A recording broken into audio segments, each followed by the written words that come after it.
Frères et sœurs en Christ et amis, bonjour, bonsoir, j'espère que vous allez bien par la grâce de Dieu. Aujourd'hui, notre méditation est en rapport avec la culpabilité, avec le péché, en rapport avec la transgression de la loi de Dieu et quel est notre comportement, le comportement du chrétien à avoir. Et pour ceci, nous allons aller dans Genèse chapitre 3, où Adam a transgressé la loi de Dieu. Adam a péché contre Dieu. Adam a transgressé les commandements et la volonté de Dieu. Dieu s'approche d'Adam, mais Adam fuit. Et quand Dieu va appeler Adam, quelle sera la réponse d'Adam? Allons dans Genèse chapitre 3, verset 10. Il répondit, j'ai entendu ta voix dans le jardin et j'ai eu peur parce que je suis nu et je me suis caché. Verset 11. Et l'Éternel Dieu dit, qui t'a appris que tu es nu? Est-ce que tu as mangé de l'arbre dont je t'avais défendu de manger? L'homme répondit, la femme que tu as mise auprès de moi m'a donné de l'arbre et j'en ai mangé. Verset 13.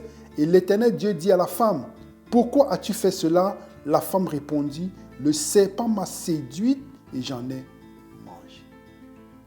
Nous voyons ici qu'Adam ne prend pas ses responsabilités en main. Ni Adam, ni Ève. Adam va accuser la femme et la femme va accuser le serpent. Personne d'eux ne prend ses responsabilités en main. N'est-ce pas souvent le comportement que nous avons vis-à-vis du péché? Nous cherchons toujours une condition, une motivation, nous cherchons toujours une raison. C'est la parole qui est juste là. C'est une raison pour justifier nos actes. Mais qu'est-ce que Dieu attend de nous quand nous avons péché contre sa parole, contre sa volonté, contre ses commandements? Dans Matthieu chapitre 5, nous allons lire ensemble les versets 2 à 3. Allons ensemble dans Matthieu chapitre 5. Lisons les versets 2 à 3. Il est écrit, « Puis, ayant ouvert la bouche, il les enseigna et dit, « Heureux les pauvres en esprit, car le royaume des cieux est à eux. Heureux les pauvres en esprit, heureux ceux qui reconnaissent leur pauvreté spirituelle. » Adam n'a pas reconnu sa pauvreté spirituelle. Adam a juste cherché des motivations, des raisons sur lesquelles il pouvait s'agrapper pour pouvoir avoir raison. Parce que nous voulons toujours avoir raison. Mais c'est peine perdue. Parce que si nous cherchons toujours à avoir raison, ça veut dire que c'est Dieu qui a tort. Mais l'Éternel ne nous laisse pas dans l'ombre, dans l'obscurité, dans les ténèbres. C'est la raison pour laquelle dans le psaume 25, il va nous donner un conseil par le psalmiste. Qu'est-ce que le psalmiste dit?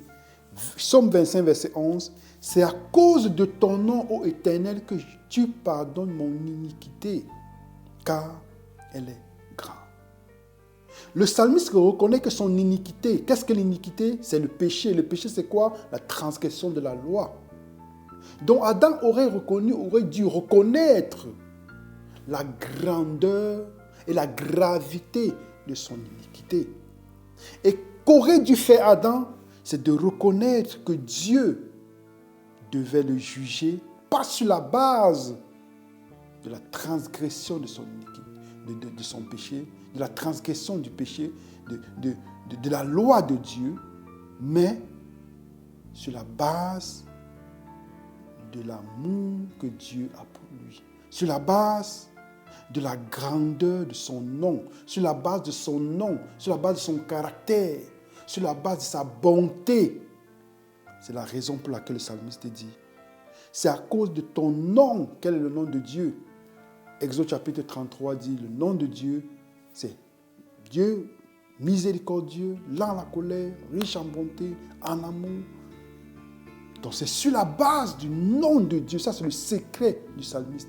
Il sait que même s'il a péché contre Dieu, il sait que c'est sur la base de sa bonté qu'il vient réclamer justice devant Dieu.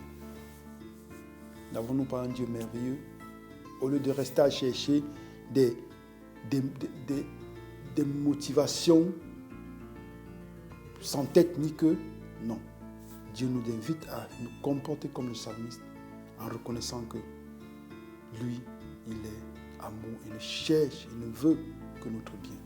Afin que sa bonté, comme il est écrit dans Romains chapitre 2, nous allons lire ensemble, dans Romains chapitre 2, verset 4, où méprises-tu les richesses de sa bonté ou de son amour, de sa patience, de sa longanimité, ne reconnaissant pas que la bonté de Dieu te pousse à la repentance.